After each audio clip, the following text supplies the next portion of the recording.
Quando alguém fala em Romênia, a reação costuma vir antes da informação. Drácula, golpes online, mulheres interesseiras, país pobre do leste europeu. É quase automático, mas a pergunta que quase ninguém faz é simples. Quem criou essa fama? Porque andando pelas ruas de Bucareste, o que você encontra não combina com o rótulo. As ruas são organizadas, os cafés vivem cheios, a cidade é iluminada, e as mulheres são simpáticas, extremamente bonitas, confiantes, muito mais abertas do que o estereótipo sugere. De dia, elas ocupam as ruas, os restaurantes, os bares. À noite, a cidade muda de ritmo e parece que tem mais mulheres do que homens nas ruas.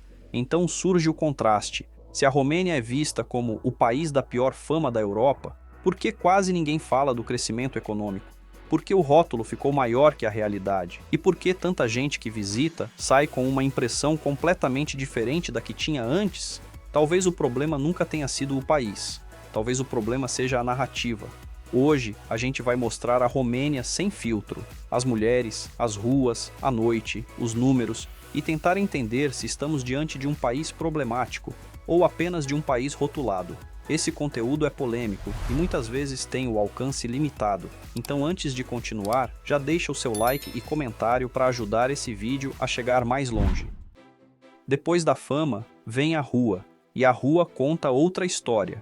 Durante o dia, Bucareste é surpreendente pela quantidade de mulheres circulando. Não é impressão.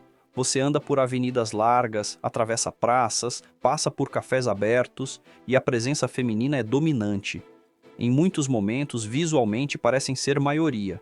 Elas estão sentadas em cafés ao ar livre, conversando por horas, caminham sozinhas com naturalidade, trabalham em coworkings modernos, entram e saem de restaurantes com postura segura. Não existe aquele clima fechado que o rótulo sugere, existe leveza. A aparência chama a atenção, mas não de forma caricata. Cabelos castanhos predominam, lisos, ondulados, bem cuidados, pele clara, traços fortes do leste europeu, mas com uma energia que lembra algo mais quente. O estilo é europeu, elegante, ajustado, discreto durante o dia. Nada exagerado, nada teatral. Há uma combinação curiosa entre sofisticação e naturalidade. Vestidos leves, botas, casacos bem cortados no inverno. No verão, roupas claras, óculos escuros grandes, presença marcante. E o comportamento quebra o estereótipo. São simpáticas, olham nos olhos, respondem com naturalidade. Não existe hostilidade gratuita, existe curiosidade. Algumas conversam com estrangeiros sem barreiras, outras mantêm distância, como em qualquer país europeu. Nada que sustente a imagem construída lá fora. E então, vem a noite. Bucareste muda de ritmo. A iluminação da cidade acende, os bares enchem, e a presença feminina fica ainda mais evidente. Em certos pontos do centro histórico, a sensação é clara. Há mais mulheres do que homens circulando. As roupas mudam, sem vulgaridade, sem exagero, mas com mais ousadia. Saltos altos aparecem, vestidos mais ajustados, maquiagem mais marcada. O comportamento fica mais solto, risadas altas. Grupos grandes de amigas ocupando mesas inteiras. É uma energia diferente. Existe algo quase latino na forma como socializam. Tocam no braço enquanto conversam, riem com facilidade, dançam entre amigas antes mesmo de entrar na balada. E aqui nasce o contraste, porque a fama que atravessou fronteiras fala de interesse, de frieza, de cálculo, mas a rua mostra espontaneidade. A fama fala uma coisa, a rua mostra outra. E isso cria uma pergunta incômoda. Como um país com mulheres tão presentes, confiantes e socialmente abertas ganhou um estigma tão pesado? Quem moldou essa imagem? A Romênia real parece menos misteriosa do que dizem, menos obscura, menos caricata. Mas a Romênia não é só beleza e vida noturna. Mas se você tirar o foco das pessoas e olhar para a cidade com atenção, o contraste fica ainda maior.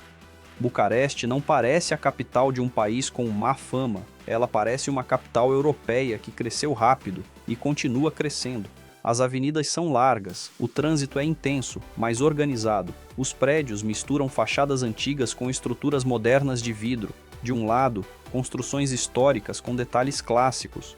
Do outro, torres corporativas que poderiam estar em qualquer cidade da Europa Ocidental. O centro histórico é vivo, restaurantes cheios mesmo em dias comuns, terraços ocupados, música saindo dos bares, turistas circulando com o mapa na mão, mas também muitos jovens locais aproveitando a própria cidade. Não existe aquele clima de abandono que o rótulo sugere. Existe movimento, existe consumo, existe uma classe média visível.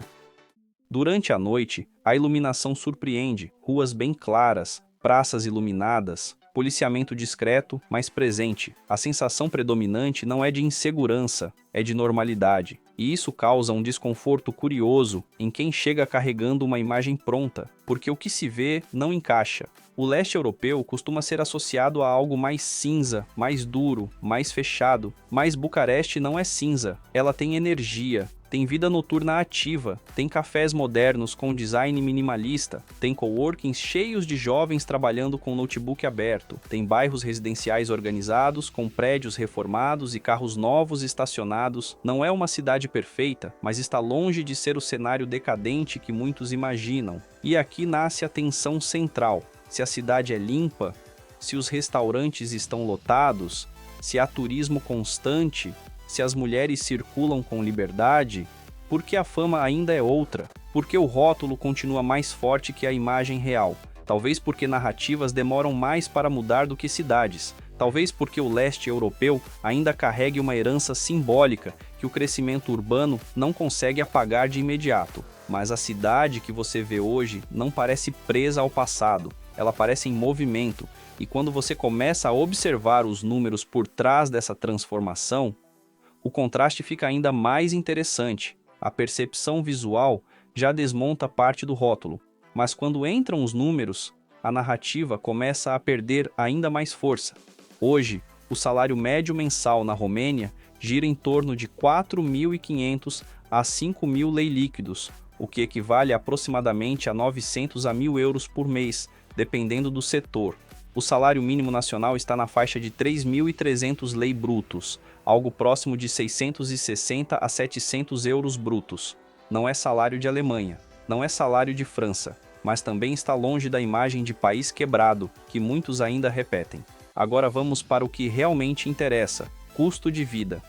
Em Bucareste, um apartamento de um quarto no centro custa, em média, entre 2.500 e 3.500 lei por mês, algo entre 500 e 700 euros.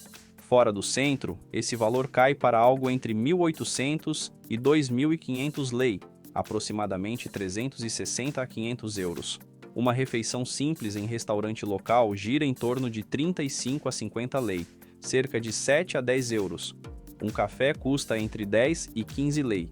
Supermercado mensal para uma pessoa pode ficar na faixa de 800 a 1.200 lei, dependendo do padrão de consumo. Quando você compara com a Europa Ocidental, o contraste aparece. Em cidades como Paris ou Berlim, um aluguel facilmente ultrapassa 1.200 a 1.500 euros para algo equivalente. Aqui, com menos da metade disso, você mora no centro da capital. E existe outro dado que raramente entra na conversa.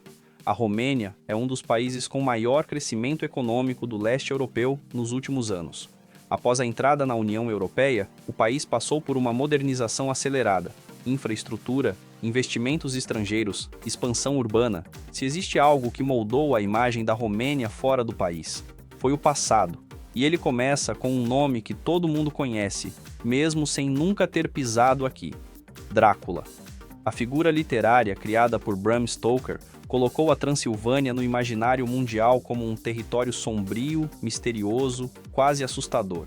O que muita gente não sabe ou ignora é que o personagem foi apenas inspirado em uma figura histórica real, Vlad III, conhecido como Vlad Tepes, um governante do século XV, duro, estratégico, violento dentro do contexto medieval, mas transformado, ao longo do tempo, em caricatura turística.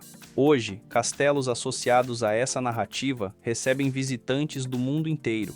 A imagem foi explorada, vendida, transformada em marca, e sem perceber, o país inteiro acabou carregando junto essa aura de mistério exagerado. A Romênia virou cenário de lenda, e quando um país vira lenda, ele deixa de ser visto como realidade. Mas o peso não vem só da ficção, vem também do século XX. A herança do período comunista ainda está visível em partes da arquitetura: prédios gigantes, blocos residenciais massivos, avenidas largas projetadas para impressionar. O Palácio do Parlamento, por exemplo, é uma das maiores construções administrativas do mundo, um símbolo claro de uma era de centralização e grandiosidade. Drácula continua sendo lembrado, o comunismo continua sendo citado, a narrativa antiga continua circulando, e aqui está o ponto mais sensível. O rótulo histórico é difícil de apagar porque ele é simples, já a realidade é complexa, e complexidade não viraliza, mas o rótulo mais difícil de apagar não é o histórico. A rua mostra movimento, os números mostram crescimento, as mulheres mostram confiança, mas o rótulo ainda insiste. E agora a pergunta fica com você: você imaginava a Romênia assim ou completamente diferente?